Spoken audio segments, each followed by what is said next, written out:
The Pit Press Podcast.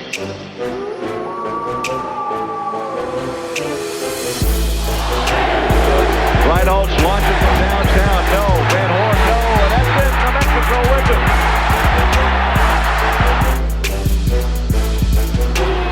Kenny Thomas blocks. Gibson hustling down. He has some room. And he gets it. Oh, long three. He got it. Oh, my goodness. Kendall Williams from 35 feet. For the win. Snell. Got it. He got it. Wow. With 1.8 seconds remaining. And New Mexico's going to dribble out the clock. The Lobos three-peat as conference tournament champions. Kendall Williams fires the ball into the air, but New Mexico wins it this afternoon 64-58 over San Diego State, and the Lobos claim the Mountain West Conference's automatic bid into the NCAA tournament.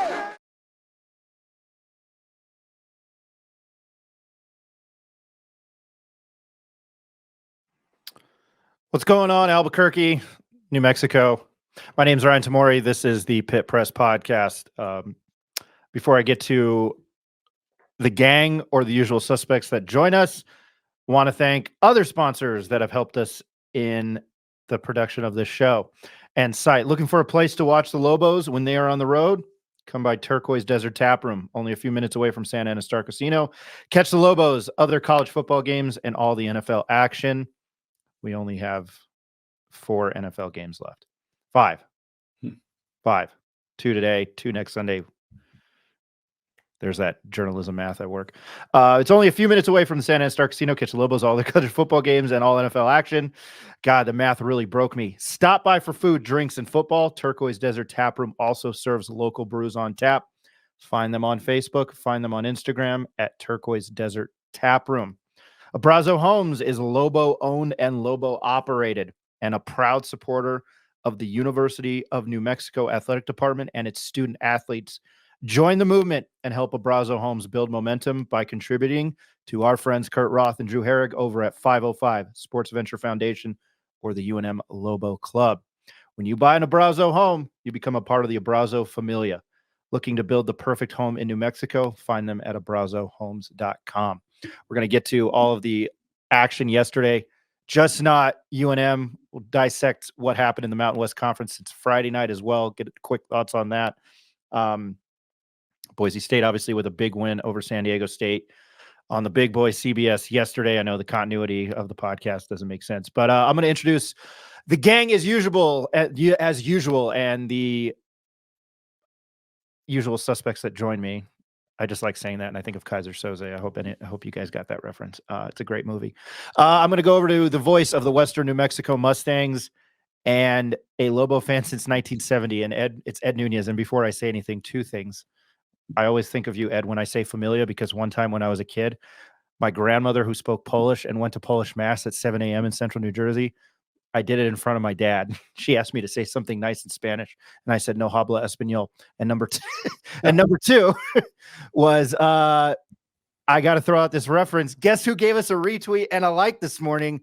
The one, the only Scott Galletti, Scotty G. But I throw it over to Mr. Ed Nunez. How are you, man? Yeah, I'm good. With that said, man, hey, that's it's always good to get a tweet from from Scott. Scott's a professional through and through, so good that he's listening in. He's our guy. And if Kevin McCurdy is listening, he's our guy too. All right. And sorry to Eric to go to Ed first, but my business partner, business owner in the Pit Press Podcast and what we call New Mexico Alumni Media, Mr. Eric Malton. Hey man, how are you? Hey, good morning, guys. And Ed deserves to go first. He's a legend. But happy to join you guys. Lobos with another dominating win. Make that 3 in a row, double-digit convincing win. So let's get into it. All the way from the Bay Area. I don't know how they're surviving from last night, but Mr. Richard Thompson, how are you, man? Sure. Hey, good morning, guys. We're excited in the Bay Area here for the Niners, and we're also prepping for the Lobos to roll into San Jose State Wednesday night. So excited to talk about the game and the other Mountain West Conference action with you guys. And you can follow him. You can follow Rick on Twitter at rthompson1050. He's got a lot of good insight during Lobo games. And also on Twitter, or the artist formerly known as Twitter X, at NM Sportscapper. Jacob Neffy's always got a lot of good insight. Hey, man, how are you this morning? Doing good, Ryan. I think it was our first time watching the Lobo game together this season yesterday, but got to watch that nice, convincing win for the third time in a row, and ready to break it down. Before we get to the Lobos win over Air Force, big game from the UNM women's team, which we don't talk about a lot.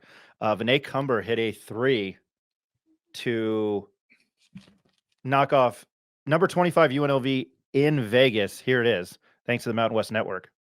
It's 30th in a row. Wilson over to Reyes, back over to Cumber on the right wing. 5 seconds remaining. Cumber for the win. Oh my God! From way downtown, Cumber, ice in her veins, gives the Lobos a 3-point lead. 69-66. UNLV. That's some of the worst audio I've ever heard, and I know I'm always negative on that. I did not edit that. I did not alter that. It was all like that, and then music just started playing at the end, like elevator music. Kudos to the UNM women's basketball team and head coach Mike Bradbury. UNM held UNLV 16 points below their season average, and it's UNLV's first conference and home loss since March 2nd, 2022.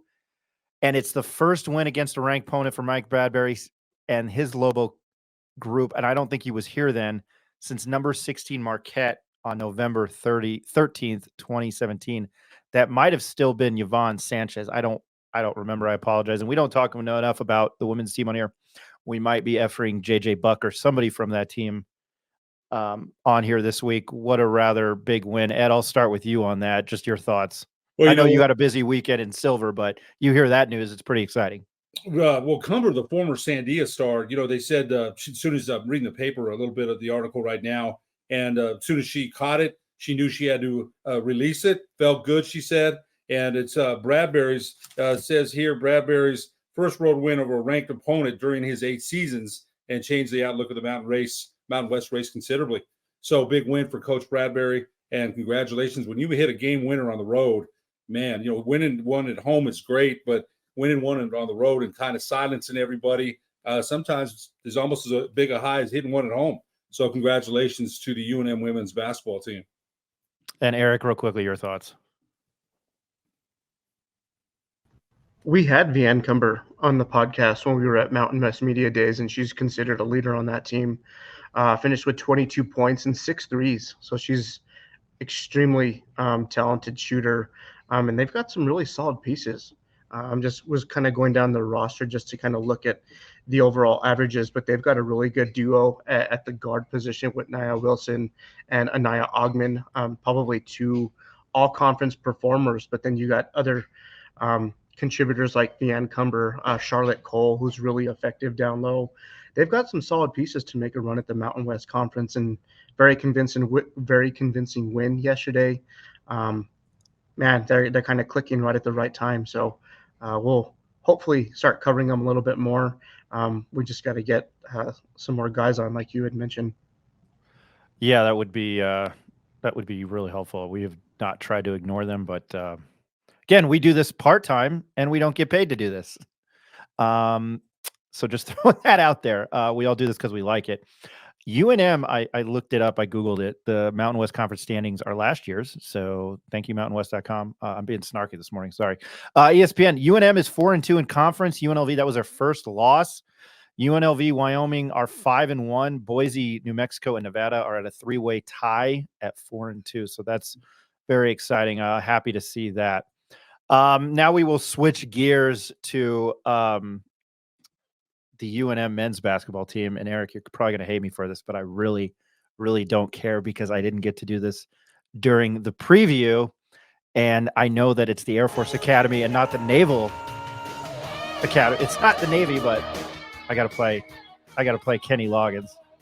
Hey, the Lobos down Air Force 85-66. That's a guitar riff. Lobos down Air Force 85-66. It's its third straight win. I threw up on a poll before on our Twitter page, before we, X page, before we jumped on here. Lost my train of thought. Lobos down Air Force 85-66. It was very convincing. Jacob, I'm just going to start with you. I have been the naysayer. I keep saying it. I'm not doing it on purpose. I just, I'm from Missouri. You got to show me.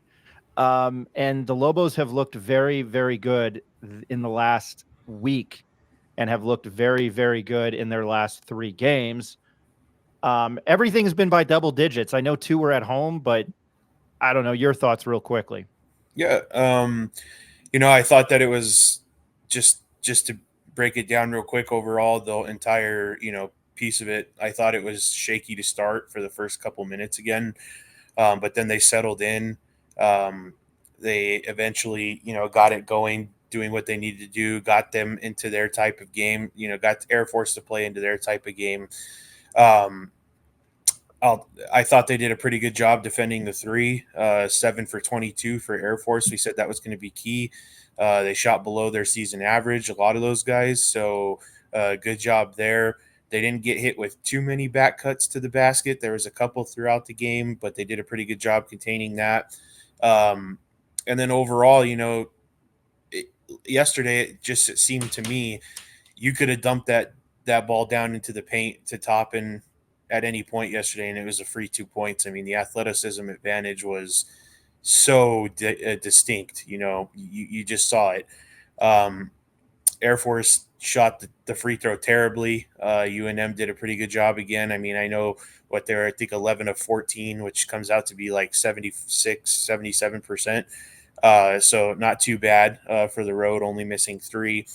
I did notice that Nelly yesterday seemed to be kind of out of the game for some reason. And then if I'm not mistaken, I think he came out of the game at like the under 12 media timeout in the second half and never returned.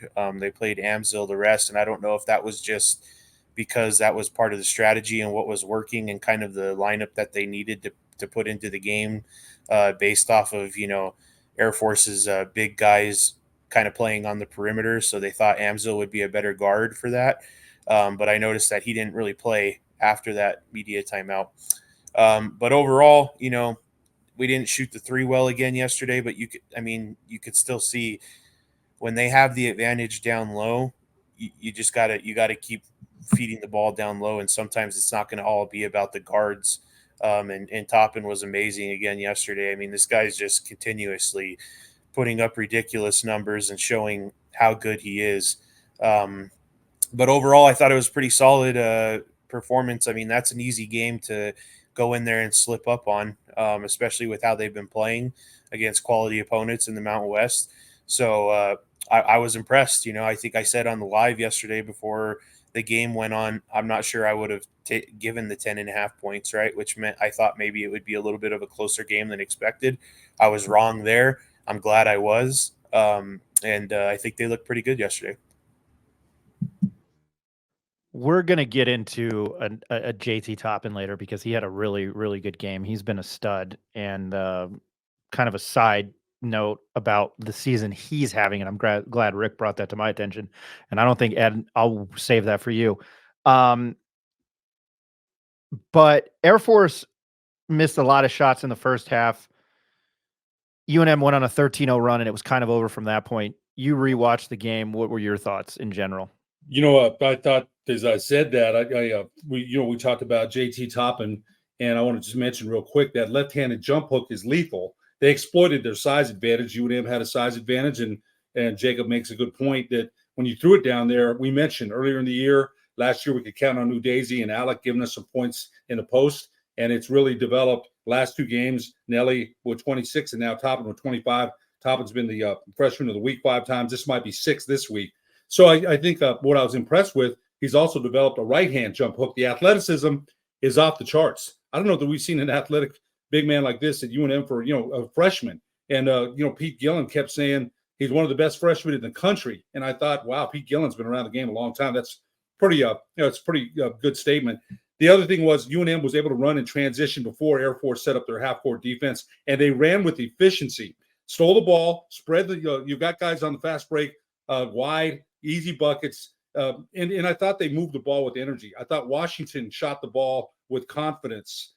So it was a great up-tempo win when they're running in transition like that. They're very good. Coach Tom said that. They're like the LA Lakers, the Showtime Lakers, and they showed that. You know, the dunks and the easy finishes at the rim. I thought Amzil, and I know, Rick, you made this point too, threw some great outlet passes. I don't want to steal your thunder on that. You made that point first. He did. You know, you made a good point there in an email, and I thought the same thing. I thought, let's remember one thing. Amzil, a month ago at New Mexico State, DNP, coach's decision, did not play, coach's decision. And now all of a sudden he's developed into something I thought he might develop into. I wasn't quite sure. I don't think any of us were. He was playing that bad. Let's be honest. He did not play well. But I think a lot of it was pressure. He felt pressure from the crowd. Dayton doesn't get 15,000 people for their games, I'm sure. But he's relaxed, and he's even become a better post defender. He doesn't have the strength, but he's become better there. A rebounder. He's even scoring inside with the left hand. So I thought all those things when I saw it as a dominant performance in house. 9 points, kind of a quiet game. But he's the disruptor. He's stealing the ball. He's scoring. He's distributing. We mentioned Baker did come back from the knee injury, and we want to see him get shots. But it's almost to the point now where you've got four guards. Where does he fit? And I'm not saying he can't fit. He is a shooter. But you've got Washington, Dent, House, and Mash. Where does he come in? It's kind of hard for him to get minutes right now. Down the line they may need 3-point shooting, and he will provide that. But right now that guard quartet is, and Pete Gillen said it, one of the best in the country. And when he said that, I'm thinking country, the whole United States. And he says that, I think that says a lot. John Rothstein tweeted before the game that Jamal Baker Jr. had an undisclosed injury and that he would see action yesterday. Not to drive this point home, but Jamal Baker Jr., who I thought was going to be the X factor, so I'm wrong again, played 4 minutes, and he was 0 for 2 from 3. And we met him at conference media day, man. I'm not knocking him. He's a cool guy. I think, man, I'm a little let down by it. I really am. I thought he was going to be something different. Now, Amzil, and here you were talking about the transition, right, Ed, about the defense, kind of leading to the offense. Here's Drew Washington had a great game, and Rick brought that up. I'll also ask him about it. Here's a run out chance. Washington, show off Drew Washington. You've earned it. Terrific player. I love Pete Gillen. Terrific player. Jacob and I were talking about that yesterday. Hey, yeah, what did he say yesterday? We were not. I don't know. He had a really good. He's from New England. Yeah, I don't remember what he said. Something, but it was so distinct on the East Coast accent there. The Northeast. It's a like that deserves a cup of coffee. Well, no. That's like, I'll have a cup of quaff. No, he was. I don't want to drive it home, but he sounded like another Simpsons reference. He sounded like Mayor Quimby or Mayor Quimby's nephew. There's a whole episode in the early seasons of The Simpsons that revolve around him, and he ends up in court for supposedly beating up a waiter who was like French, and he said clam chowder, and he was like, say it again, and it's it's chowder. Rick, I'm going to go to you because, and I'll make this point first. Amzil has completely gone from like Jamarcus Russell to, this is a terrible reference. He's gone from a bust to somebody in the last 3-4 games who has been damn good. Played, and I'm going to quote you here, played a monster 26 minutes. Most he played all year, 11 points, 4 of 10, 1 of 2 from 3. I think the biggest thing was the 8 boards and the 4 offensive rebounds, because Jacob and I were like, oh, he got the board and he put it back up. Just your thoughts on Amzil, man, because he looks good and he looks maybe worth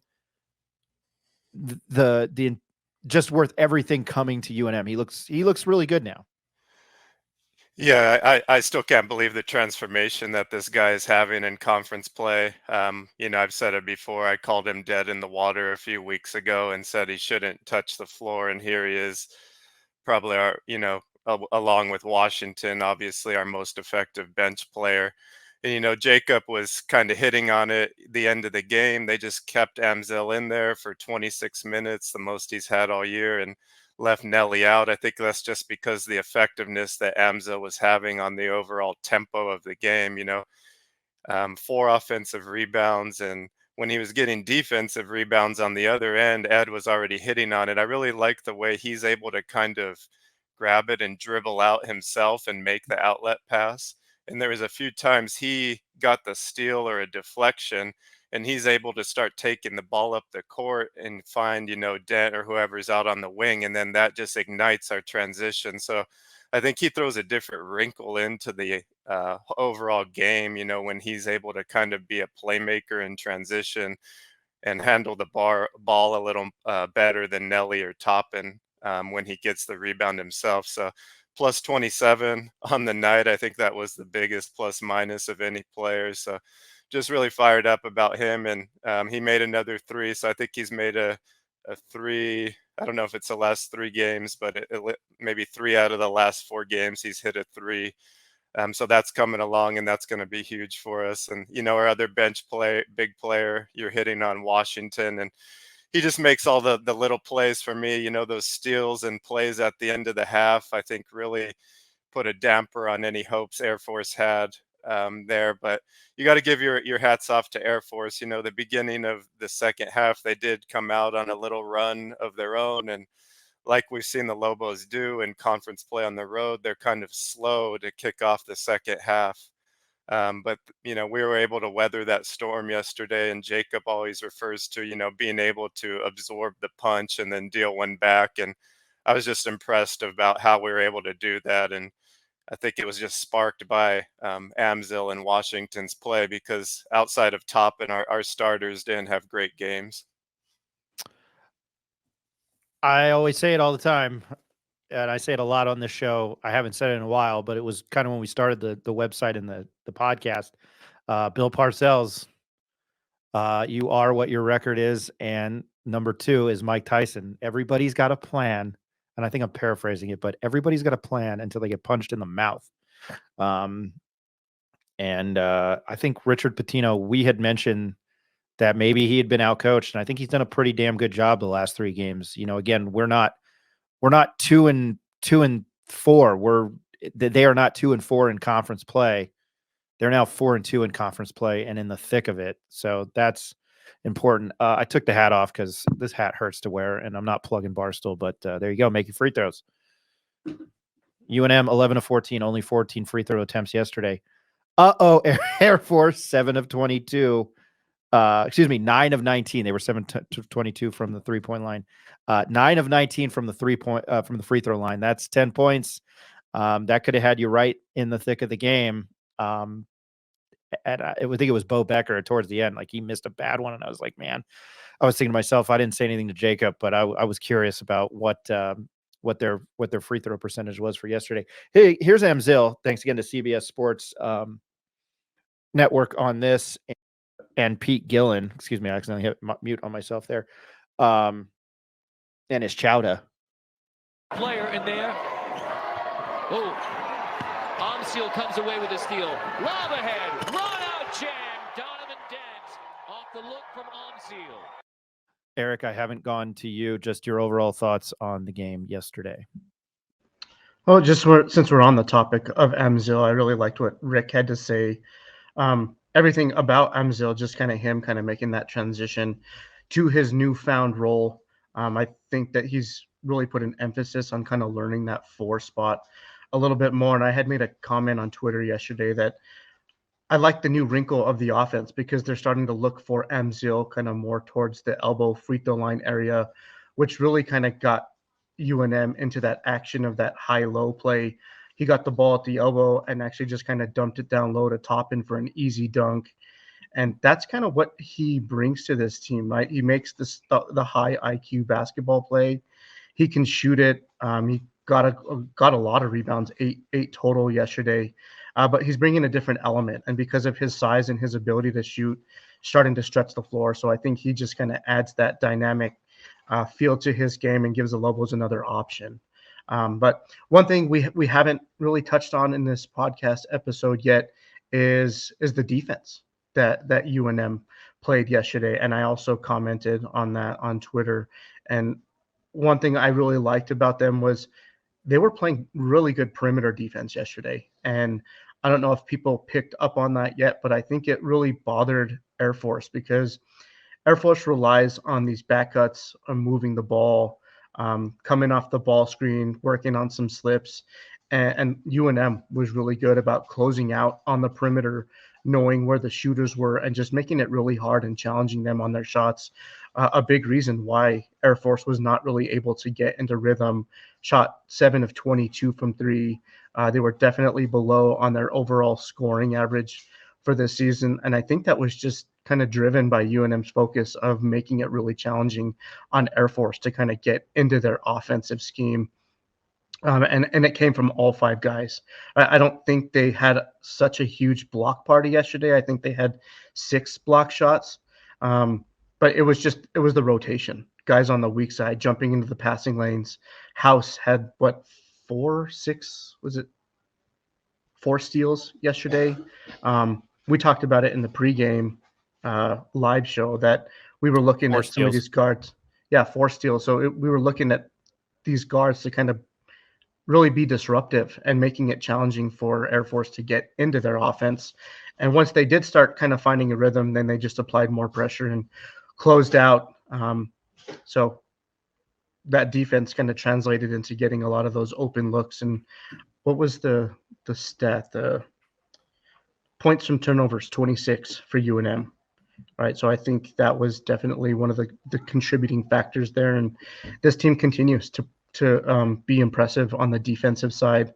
And when you do that with a team that has, what are they right now? The number 5 ranked team in adjusted tempo. They're the 5th fastest team in the country. When you're creating turnovers, that's just kind of playing into their game of being able to run and score in transition. And that's when this team is at their best. So that was my initial impression. Couple things. Ken Palm today, as of this morning, before I watched some Big Ten action, because when I think of Big Ten volleyball, I think of Rutgers at UCLA.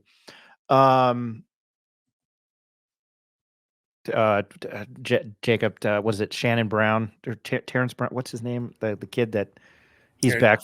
Shannon Brown. Shannon Brown. That's right. I was thinking of somebody else. Shannon Brown.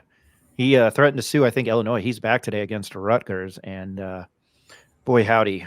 And it's in Champaign. So good luck to Steve Peichel and Rutgers today. By the way, Ed, I did not know this. The University of Dayton Arena, 13,409 is the seating capacity. Yeah, I wouldn't have known that either. I didn't know that either. I mean, I know that's off the bucket. That's one of the things on the bucket list is go to the first 4 there. It always looks like a great environment. Looks like a pretty cool arena. By the way, University of Dayton's like 21st in the country. They look pretty good. Ken Palm right now, UNM has jumped to 28. San Diego State at 15-4 is 22. I just happened to see that. Colorado State's 32. And we'll get to some action before we end the podcast, some action around the league this weekend. I don't think there's any Mountain West Conference games this week, but I'd like to thank whoever scheduled Nevada at UNM next week on Sunday at 8:00 at the tail end of the NFL Conference Championships. Kudos. Full of sarcasm this morning. Oh, damn it. I forgot where I was going to go with this. We touched on Nelly Jr. Joseph. And something else I was looking at the stat sheet, and I don't like to be stat guy. But they had points in the paint against Utah State. They had 62. And Eric, you mentioned it, 54, 14 second chance points, and 24 points off the bench. Obviously, I know you're getting that from like True Washington and Zill, but that's impressive. I still don't understand the whole Isaac Mushila thing. I think he could really contribute off the bench, but I don't know X's and O's. So, that's not here nor there. Jacob, I'm going to go back to you because we had mentioned and Rick had mentioned on our live pregame show that we did. Petritis, Bo Becker, and Ethan Taylor are their three big guys. They essentially get like 51 points from them per game. Petritis played 37 minutes. Bo Becker played 37 minutes, and Ethan Taylor played 37 minutes. I mentioned it. We met Joe Scott. I love Joe Scott, the Air Force head coach. He's awesome. He was great to talk to. He's very candid. Petritis had 18. Ethan Taylor had 8. Bo Becker had 23. Ethan Taylor went 2 of 11 and 2 from 9. They're not going to win many games doing that, and they're not deep. Yeah, no, and to be honest with you, yesterday they scored 49 points. They averaged 50, so they even got their average pretty much for the year. But this team's just not geared to go up and down and play with that type of athleticism. We talked about that all week. They struggle with it, right? And they even still got their points yesterday. But they got 0 bench points yesterday. And for the people that played on the bench, they played a total of 18 minutes with 5 guys. So it's just not a deep team. It's not it's not a team that's going to rely on bench scoring. Like we said, they're a 3-headed monster with those guys. Ethan Taylor could not find a groove. You could tell he didn't want to shoot all day. He even had some open shots where I think he had some space, but he would pump fake and try and, buy himself an extra, 2 feet, hoping that he could get a wide open look. And it just really wasn't happening all day. And then eventually started forcing. Petritis didn't shoot very well from 3. I mean, he was still 40%, but it was 2 for 5. He usually gets a little more than that. Becker was probably the guy that played the best game yesterday with 23 points. He shot the most effective at 10 for 18. And I think that's why we saw the move from Nelly to Amzil, so that way they could get somebody that could follow him around a little better. But ultimately, I mean, this game kind of played out how we projected it, to be honest with you. Is those 3 guys that contributed, the athleticism really outdid Air Force. And if the Lobos can keep getting these teams to play their style of basketball, which is run up and down the court, they've been progressively going up in KenPom for adjusted tempo. Consistently. They were at like 30 at one point, then they went down into the 20s, then they were at like 17, then they were at 10, and then they've made the jump from 10 to 5 now. So they're really, really starting to pick up the pace. And you can see when they're at their game and they're playing and they're making you play their game, you're not going to beat them very often. And Air Force was just a victim of that yesterday. Every time I hear Becker, I think of the Ted Danson show and then Butters on South Park saying his future self. Another terrible pop culture reference that nobody will get. Butters' future self in an episode just sits around and watches Becker all day. Rick, you touched on this, and I love it. Jamal Mashburn Jr. Mash had a Jamal Mashburn Jr. like game, 13 points, 0 assists, 3 turnovers. He was plus 17 on the night, 4 of 11, 1 of 6 from 3. I mean, I think it's, again, they won. It's good. I think it's just lucky that it was Air Force yesterday. Yeah, I mean, I think Mash's 3-point shooting has not been good the last few games. I think, like you mentioned, he was 1 of 6 this game, and I think 1 of 6 the previous game.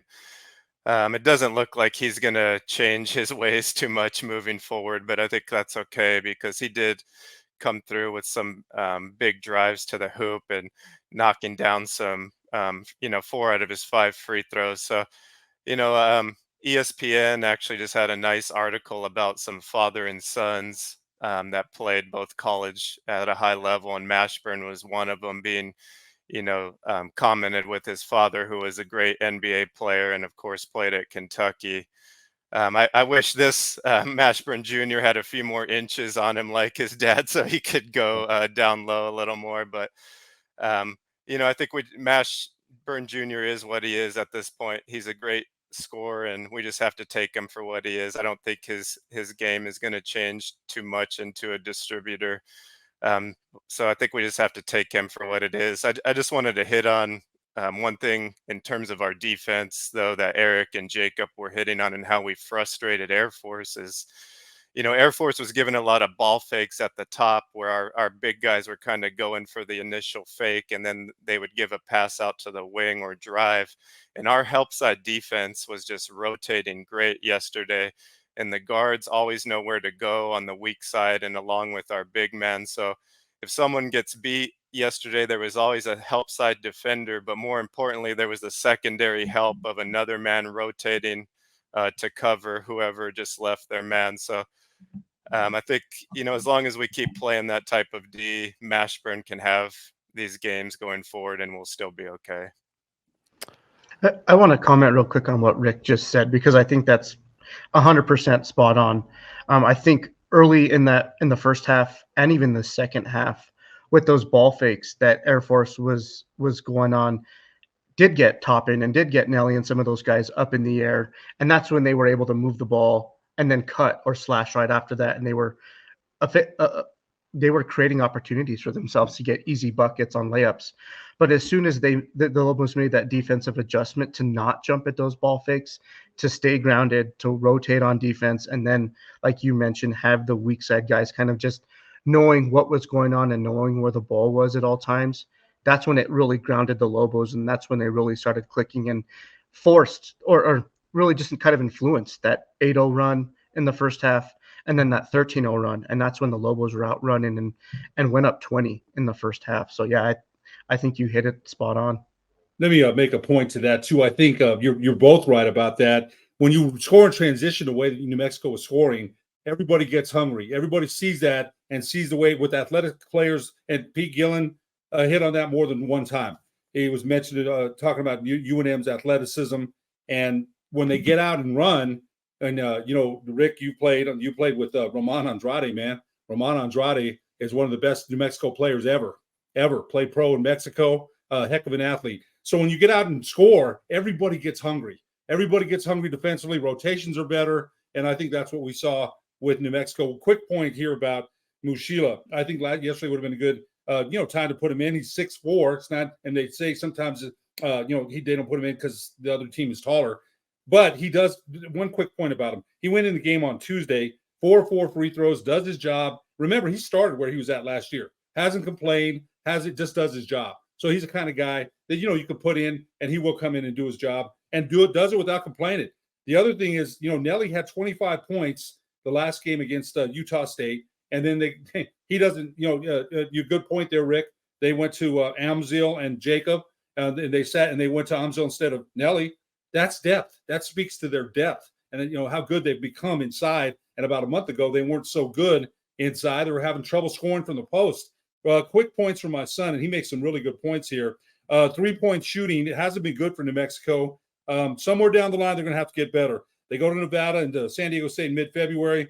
Looking ahead, they have a lot of important conference games between now and then.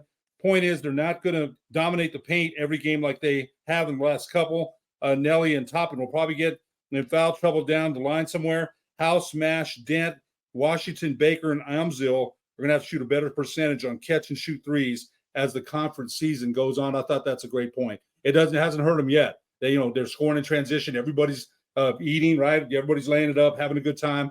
But the game will slow down to a half-court game. So there will have to be better 3-point shooting down the line. I thought Ricky made a good point on Mash. Mash, I thought he hit some good shots in the first half, but in the second half, not so much.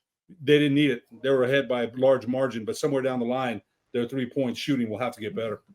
Yeah. Well, Ed, I think you bring up a good point with these upcoming games, right? I think the schedule is going to get more challenging. They're going to have to play some really difficult road games. And right now it looks like it's impossible to win on the road in the Mountain West.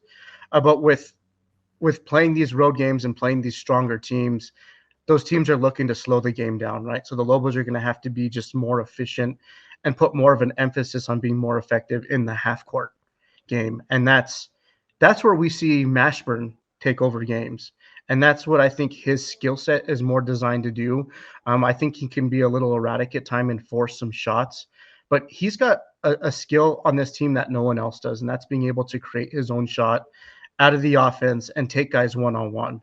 When this team is not running in transition and not being able to force a lot of defensive turnovers, they have Mashburn's game to kind of fall back on in those games when you need to go to a guy to get a bucket, right? Like, I don't think there's anyone else on the team that can do that other than maybe Dent, who can get to the rim. But we've seen Dent kind of disappear in some games too, or he might be having an off night, not as easily getting to the basket.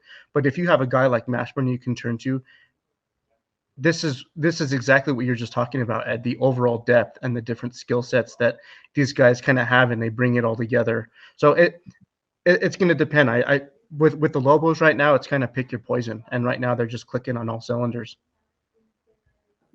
I'll go to Rick again because I love what you said. Notes. Jalen House doing Jalen House things. 26 points, 26 minutes, 9 points. 4 of 6 field goal with some flashy layups, and he does that. 0 for 4 from 3, 3 assists, 2 turnovers, 4 steals. I don't really care for that ratio there, but it's not very good, and not 0 for 4 from 3.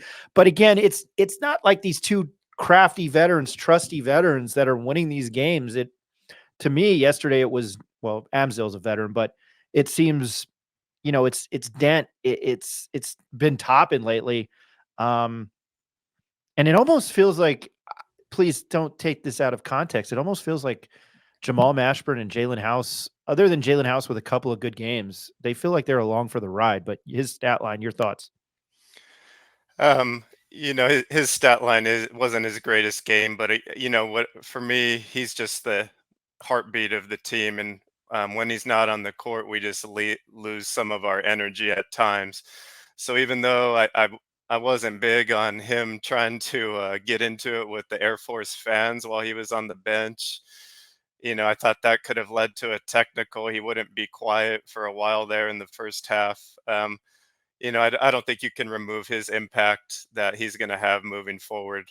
His defense is just irritating for everyone on the floor, and the way he pushes the pace and gets into the paint, I think he still is the leader for me on this team, and we can't negate what he does, even though his attitude might, irritate us at times. And I don't know if anyone else has other thoughts on Jalen. That's all I got for right now.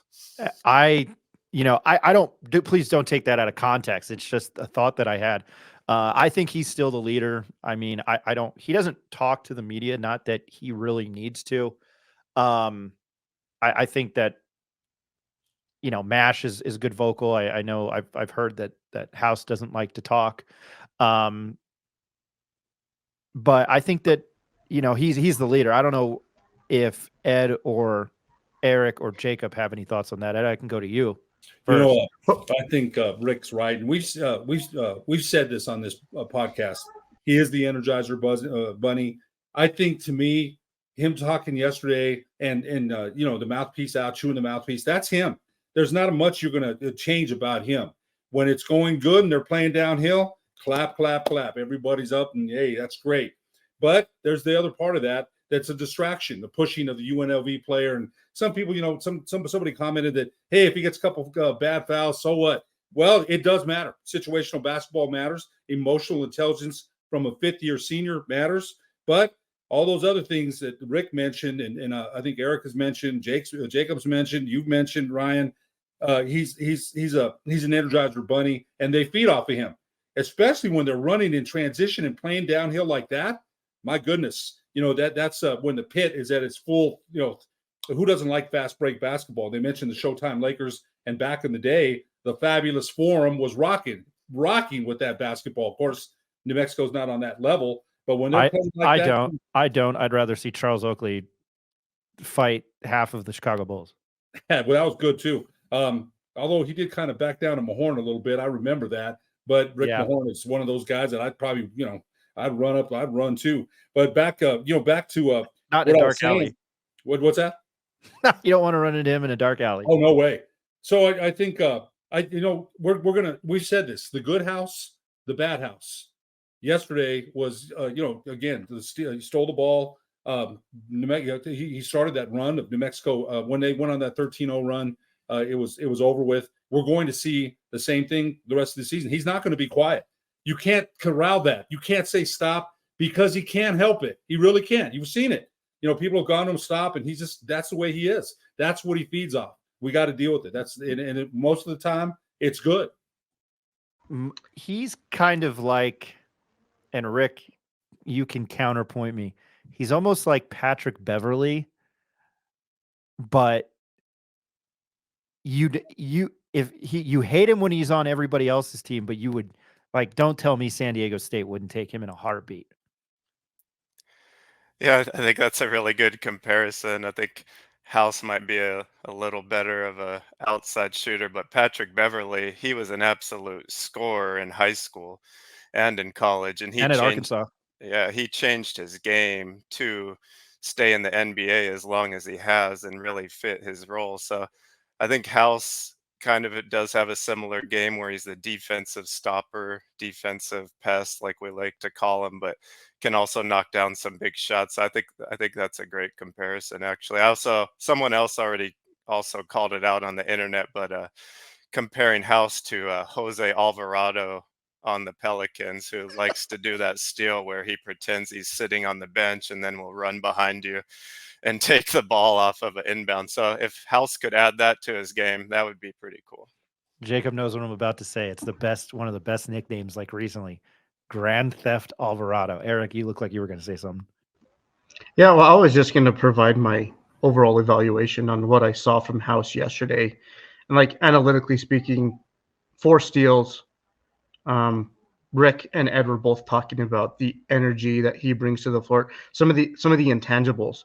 But that combined, that 8-0 run and that 13-0 run were fueled by House being disruptive on the defensive side. He picked a pocket, got an easy layup. I think he did that once or twice, and that sparked those large runs. So a player like that is indispensable, I think. But on the opposite side of that is here was another game where House was in foul trouble. Picked up his 4th with about 8-9 minutes left in the second half. He had to go to the bench. In a much tighter game, in a tougher road environment, that can't happen because I made another comment on Twitter about it. Dent was in foul trouble, House was in foul trouble, and when you have 2 primary ball handlers in foul trouble at the same time, it's not a good combination. So they need him on the court. So I think at times, yes, he can get erratic. Yes, he's very emotional, which is a good and bad thing. He's just got to learn how to kind of keep it in check at those important times. And he needs to realize that they need him on the court. He's more valuable on the floor than he is on the bench. And there's statistics and analytics that back that up. Probably one of the top 3 players in the conference on just his overall presence on the floor. Rick, I'm going to go back to you. Go ahead. I just wanted to say one thing is I think one thing we have to give House a lot of credit for is probably the defensive buy-in on this team, right? Because I know that everybody wants the stats, right? But what's really been different this year is the defense, and I think that he plays a big part in it because he gets people to buy into the defensive side of the ball, right? And when you see somebody continuously having success and stealing the ball, I think they even put something up on the broadcast yesterday that he has the most active steals out of anybody that's active right now in college basketball. I mean, that's not a mistake, and you can tell when his energy on the defensive end and he's being successful with stealing and getting disruptive and stuff, it just gives everybody a little more confidence. And that's something that I don't think he gets enough credit for. And that could be, particularly why this team has flipped a switch from last year, because he's got the team buying into the defensive end, and it's going to need to be happening, right? If you want to run this quick style of offense and, break it, have these fast breaks and kick outs and, run up and down the court, you still have to play defense to some degree, and it's been night and day from last year. We played that clip from True Washington, really didn't delve into it. 23 points. God, man. 23 minutes, 11 points, 4 or 5 field goals, 5 rebounds, 3 steals. Rick, you alluded to, he had big plays before halftime to extend the lead and step on their throats. Just for time constraints, and I'm not going to really limit us on this. I try to keep this to an hour, but we're going to talk. And I think this is one of the more interesting things that Rick brought up. And we're going to go to Ed. Rick, I might let Ed start on this. Is JT Toppin having a good of a freshman season as Kenny Thomas? Is JT Toppin having a good of a freshman season as Kenny Thomas?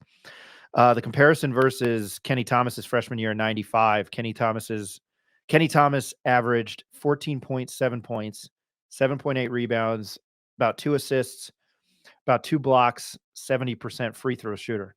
JT's season this year, 12.7 points, almost 8 rebounds, 6 assists, 50% from the free throw line. Rick, I will go to you because you brought it up, but I'm just going to start with Ed because I want to hear his thoughts on that. I think he's got one more game before he ties Kenny's double-double record he set as a freshman. 2 different players. Kenny's drop step was lethal, man. Once he drop stepped, I remember reffing a couple of games at Albuquerque High, and once that drop step was like I said, and then when they doubled him, he could pass out of a double. He's a good passer too, and I think JT Toppin more athletic, springy, rim wreckers at the rim. Can stretch a little bit. Saw him hit a 3 yesterday. So that's a high bar for me to say that is he having a better season, but he's on par to have one. I think his impact was much more than I thought it would be and more than any freshman that we've had here in a while. So, I think he's right on par to have just as good a season as Kenny did when Kenny was a friend. Kenny, let's remember, heck, man, drafted by the 76ers and played in the pros for a long time. So, I think he's definitely on par to have just as good a season or better than Kenny did as a freshman. And that's, that's saying a lot. Think about what Pete Gillen said, called him one of the top freshmen in the country. So sometimes I look at this kid and he amazes me. He really does. The athleticism is off the charts. He's only going to get better. So, I think he's definitely on course to have just as good a season or better than Kenny did as a freshman. Rick, I'm going to go to you on that because you brought it up. Yeah, as someone that really fell in love with basketball when Kenny Thomas started at UNM and Clayton Shields and Charles Smith and those teams, and a few weeks ago somebody called into Kenny's show and they actually asked him a similar question: do you think JT Toppin is having as good a freshman season as you, Kenny? And Kenny, along with myself on the radio, he kind of laughed and I kind of laughed to myself. But last night when I was looking at the stats, they're almost identical in terms of impact for a freshman season on the numbers. I think one thing Ryan hit on is Kenny did shoot 70% at the line his freshman year. So I think we'd also all like to see JT Toppin move his average, closer to that, and he would even be more effective. But yeah, just moving forward, it's exciting because like Ed said, Kenny is, in my eyes, probably the most successful NBA player to come out of New Mexico in terms of longevity and numbers, and the way he changed his game. This is a guy that in the NBA at 6'7" averaged a double-double for a season. He was close to 10 rebounds multiple times in his NBA career. So it's a big comparison. But if we're just looking at the freshman year, I think JT Toppin is really close, and that should be exciting for us. One thing I didn't like on Twitter last night is after the Toppin's big game, people are already calling out saying, well, we better watch out. Toppin might leave the school next year, and we better get our NIL money together. Well, and I'm negative. That might be true in the future, but let's live in the moment a little bit here, people, and enjoy what we got. Man, I'm sorry to interrupt you there, Rick, and I'm the negative one. Yeah, Ed, you allude to it. I don't know where else you go in the country. I know there's probably UNC. There's probably it's Kansas UNC. Look at what Memphis is doing as a mid-major. They're 10th in the country. A lot of people are sleeping on Tulane. That team is fun to watch, and they are fast. Memphis plays Tulane in about an hour and a half, hour and 45 minutes. And that's a valid point that you bring up. I think that I just don't know. Boise seems like a great place. I know I went to their first game that had over 10,000 people in the month of November. The season had just started. I was up there for the football game, and Boise State happened to play San Francisco the next day, and it was like a big deal that they got 10,000 people. And I know here in New Mexico, I think people probably hear there and they're like, only got 10,000. Well, it's a football school. I mean, we have like hundreds of people show up for a football game here, and I think in certain instances, rightfully so. But that is a football school. They easily fill up Albertson Stadium with like that. I thought that was I think that's a valid point, Rick. I don't know necessarily if anybody is going anywhere. I think this is opinion. I think Patino realizes how good he has it here. But that's, Eric, I'm going to throw it to you because I know, on the Kenny versus JT Toppin, and we're not stirring the pot here. It's just, just to talk about, who is Toppin having just as good of a season as Kenny Thomas his freshman year. Yeah, to our surprise, right? I didn't think we were going to, Ed talked about it. I don't think we expected him to be this good this early, but he is turning into a legitimate NBA prospect now, and he's showing up on some NBA boards, and he's got to be really selective. I think Patino has been kind of down this path before and is talking to his guys on a regular basis. And on the flip side of that, Rick, because you did bring up NIL, right? Like all these other programs and their NIL, they're going to throw a bunch of money at these guys. I don't think that's completely the entire deciding factor for some of these guys. We had Mackenzie Bishop from 505 and Abrazo Holmes come on our podcast, and he was kind of alluding to that UNM has a top 30 NIL program that's supporting a lot of this, right? And then when you have guys like Dent, who's only a sophomore, you have True Washington, who's another true freshman. Like the future is bright with UNM and some of these players that are coming through this program. And then early in the season, Mashburn and House, some of the notoriety, those kind of names being thrown into like that NBA mix, might be getting invited to the summer combine. Like UNM is kind of headed or trajectory going up to being like this NBA feeder program, essentially, right? Like, I don't know if we're at that level just yet, but the level that's starting to kind of come in through this pipeline could keep a lot of players here and also attract a lot of incoming transfers, high-level high school seniors, and just kind of developing players, right? Like we're seeing it in season with Amzil, right, who came out of the gate really struggling, and he turned a corner. The overall development of Donovan Dent, probably second to none in the country with making that freshman to sophomore leap statistically and just overall effectiveness in the game. Like, can you name another sophomore in the country who's been that impactful and made that such a big leap in his second year? Probably not. So, I mean, do you want to be in a program where you're being developed and you're kind of receiving some of that national notoriety? Maybe another topic we can bring up towards the end of this podcast, but the Lobos are kind of on the verge of being ranked in the top 25. Do they deserve to be there? That's in question, but they're starting to get some of that recognition now, and I think a lot of players want to be a part of something like that. Jacob, I'm going to go to you. Can you name another sophomore? Another sophomore? What do you mean? Like just what Eric was saying, like that's kind of being built, homegrown within the program. Like, can you name like not one and done another sophomore that's been with the program like two or even redshirt that's been with the program? Made the leap from like freshman to sophomore year. Yeah. I mean, it's tough to say. I mean, because a lot of these freshmen don't get the minutes that he's getting. You know what I mean? And that's probably a big contributing factor on maybe why he would stay here. Right? Is they've bought into this kid from the very beginning. He's been in the starting lineup since day one, really. And I mean, it's man, can I think of one right now? Probably not off the top of my head. I could think of like sophomore, junior, or whatever. Like Dagenhart has been a little bit of a developing player at Boise. He hasn't really went anywhere. Maybe RJ Davis, but he's at UNC. Those kind of guys. Caleb Love was one, and then he obviously had to transfer because of his graduate situation. But that's And I think actually, you know what? I'll name another one because I was just on Arizona's is Boswell is the guard for Arizona.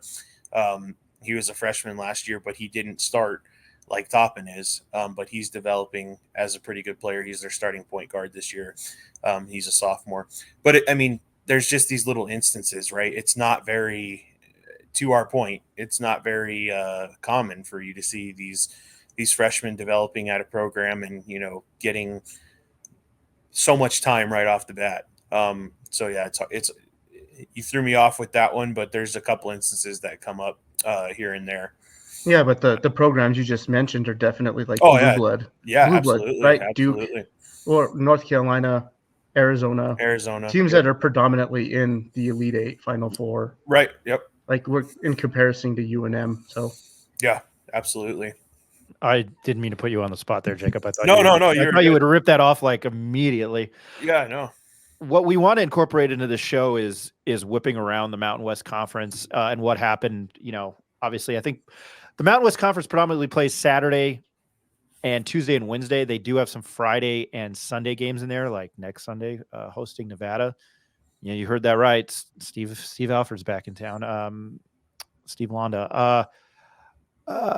Friday night, Rick, I would love that you text me. You're like, man, I love UNLV in the points. And guess what? Jacob and I did UNLV in the points.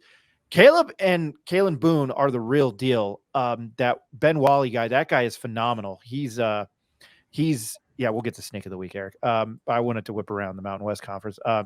UNLV is good as advertised. I was impressed with Isaiah Stevens and how Nico Medved and Colorado State weathered the storm. Jacob, I'll go to you there. It was a good game.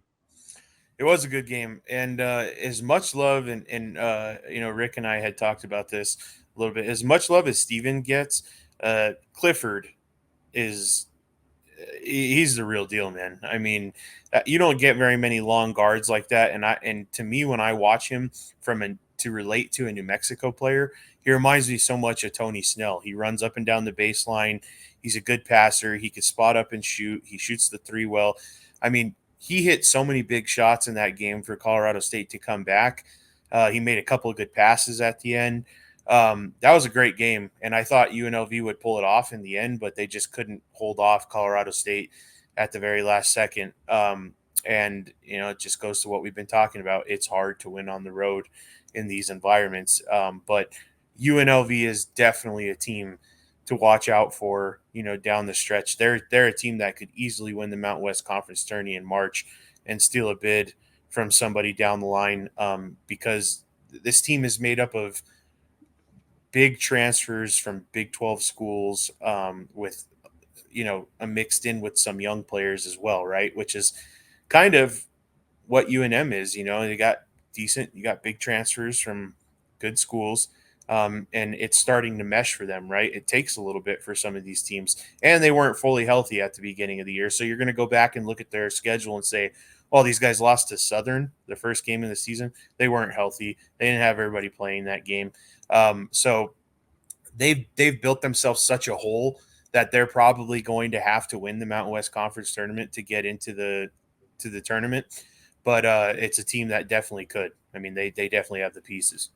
I wonder if I was thinking that last night, the Friday night, and I didn't say anything. If they get hot at home in March, they could steal the tournament. And I wonder if they just wouldn't steal a bid from someone else, steal a bid from somebody in the Mountain West Conference. Eric.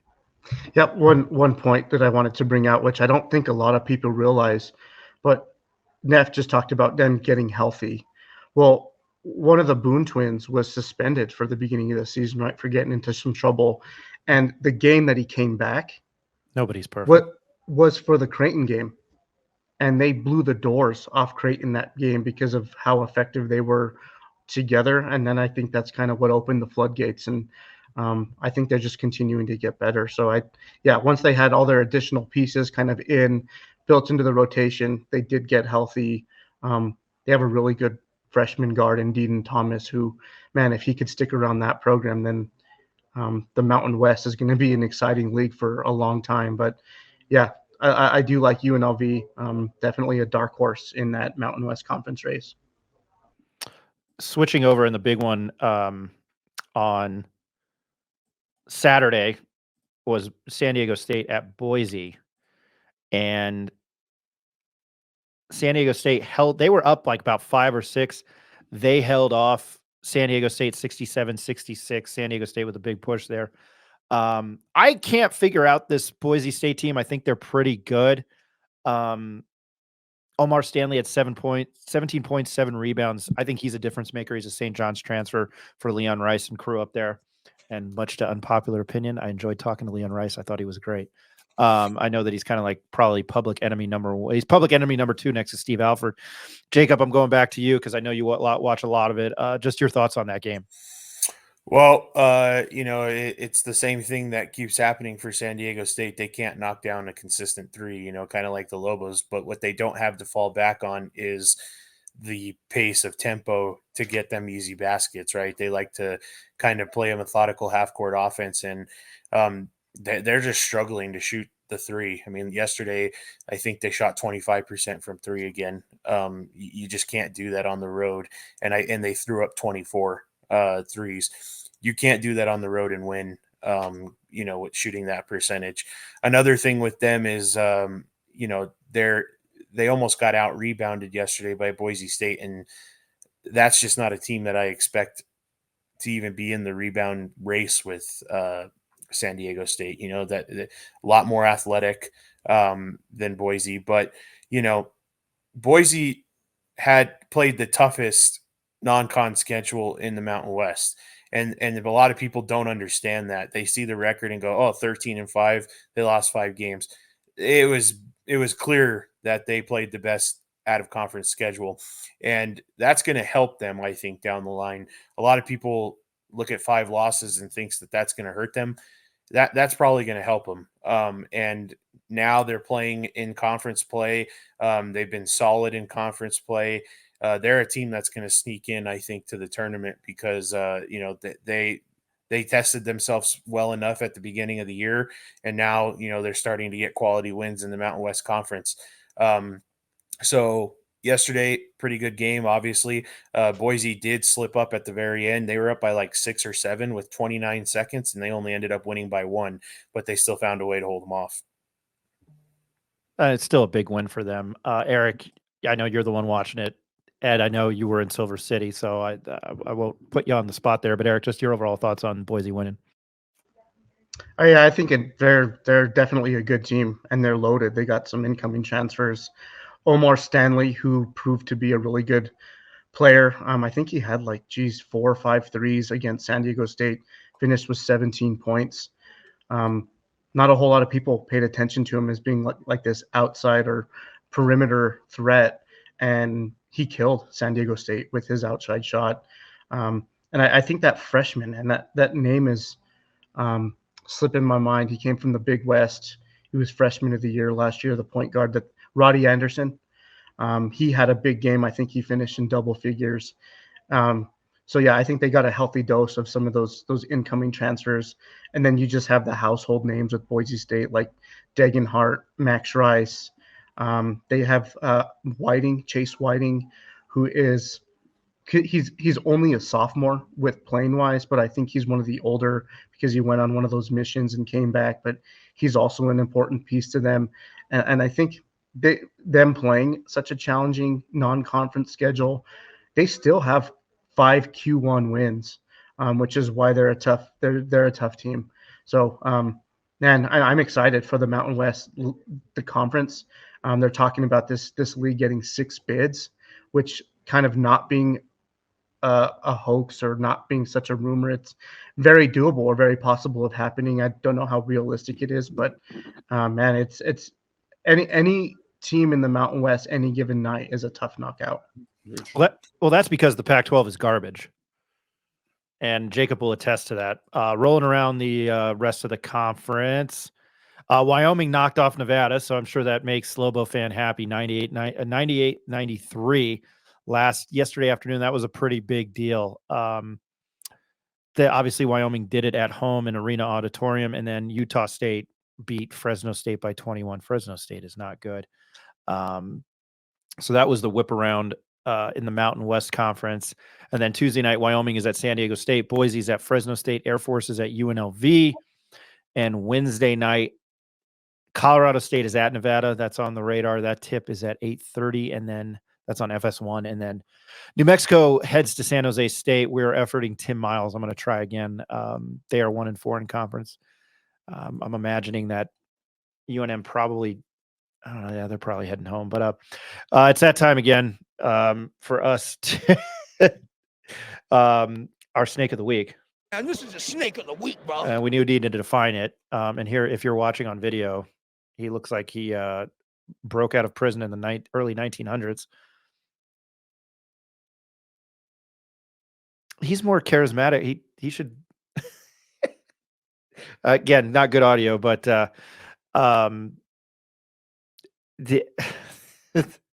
he should be up for an Academy Award, or maybe he's a mime. He looked like he'd be a terrific street performer in Paris. But that's phenomenal. Snake of the week. I didn't put too much thought into it. Again, we need to define it, but I think it's anything good that happened, even though it sounds like you got snaked. There we go. Instead of shacked in a fool or you got mossed, you got snaked. I would say probably JT Toppin, and just the week he's had in the season he's having. He's really phenomenal. Eric, I will go to you next. And this is a snake of the week, bro. Oh yeah, definitely JT Toppin and him being able to dominate down low. He did have 20. What was it? 20. What was his point? 25, total? 25, I think. 25 points 13. on 12 of 15 shooting. He didn't miss much, and they were all near the basket. Ed touched on it earlier with just his overall feel around the rim, his little hook sky shot that he's got going on for him. Man, he's a beast, and for him to be 18, 19-year-old, that's crazy. So yeah, he's my snake of the week. Jacob, your snake of the week. Yeah, I'm going to go with because I think we could all pick Toppin here, right? I'm going to go with the bench play of Amzil and Washington yesterday, giving us some good minutes. Like we've all said, Amzil's turned the corner. It's really good to see. We need it. He plays a significant role now on our team, and we're getting that 11 to 10 points that we need every day. Every game from him. And then Washington yesterday was an effective 4 of 5 for 11 points, 5 rebounds. He contributed across the board. So, those key pieces on the road from the bench are going to be super important down the stretch. So I'm going to go with those two off the bench yesterday as my snake of the week. And Ed, I'll go to you. You know what? I'm going to cross it up a little bit. You guys are all right. Toppin and they're Amzil. I'm going to say Viane Cumber, man. UNM women's basketball team. Give her some credit. Big win on the road. A big three-pointer, dagger. And, Bradbury's first win, a big win against a ranked team in his 8 years here. So I'll say Viane Cumber. I'm glad you said that. That's probably should be all of ours. Rick, to you. Yeah, going back to the men, most impressive thing for me in this last game was just their help side defense and transition offense. So the snake of the week for me is just their defense and transition offense, because when you have two guards out there running the show like Denton House, they're making the game so easy for Toppin and Nelly. You see these huge games back to back for our bigs where they're shooting such a high percentage. It's because the ball is finding them in easy positions. And if you watch the way we run in transition, everybody knows where they're supposed to be in their lanes now. And I think as long as we continue to play defense and run, that we're going to continue to go. So that's my snake of the week.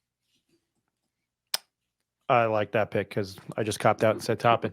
All right. Again, UNM plays San Jose State on Wednesday night. That tip is 9 p.m. Mountain Standard Time, and it is on CBS Sports Network, I believe. Yeah, CBS Sports Network, because Colorado State and Nevada is on FS1. We'll preview it. Got a little bit of a nice little break, at least 2 days this week. We'll see what we can't do for you as far as guests-wise, because it's been predominantly preview and reactive and proactive in regards to the season, because it's flying by.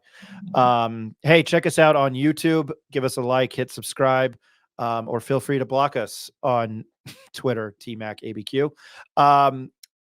Follow us on X at the Pit Press NM. Follow us on Instagram at the Pit Press NM. visit our website, thepitpressnm.com. You can talk trash to me on Twitter as well. I think it's Ryan M. Tamori. You can follow him on X, though, at rthompson1050, Mr. Richard Thompson from the Bay Don't Play. Hey, man, thanks for joining us as always. Yeah, thank you guys. Looking forward to having the Lobos out here in the Bay on Wednesday night. Are you going? I'm trying to figure it out. It's kind of late, and I'll be alone with a 4-year-old, so I don't know if she can make it through the game, but still a work in progress. I'll let you guys know. All right, and at NM Sports Capper on X, the artist formerly known as Twitter, Mr. Jacob Neff. Hey, man, thanks. Thanks, Ryan. Thanks for having me on. We'll see you guys mid next week. Early line, your thoughts that what might be San Jose State and the early line, San Jose State and UNM? 8. Really? Probably about 8. Yeah, probably about 8. That's what I would assume. All right. And to the voice of the Western New Mexico Mustangs, he calls high school hoops with ProView Networks, and he's been a Lobo fan since 1970, Mr. Ed Nunez. Sir, thank you as always. Glad you're back with us. I appreciate it. Hey, great show, guys. I always enjoy talking hoops with you. And my business partner and co-founder, and now we are business owners. That was probably redundant, but Mr. Eric Malton. Thank you, guys. We'll talk soon. And I'm Ryan Tamori. Thank you for listening. We really appreciate all the positive support we've had, and we'll catch you pre-San Jose State. Everybody enjoy the rest of your weekend and have a good week.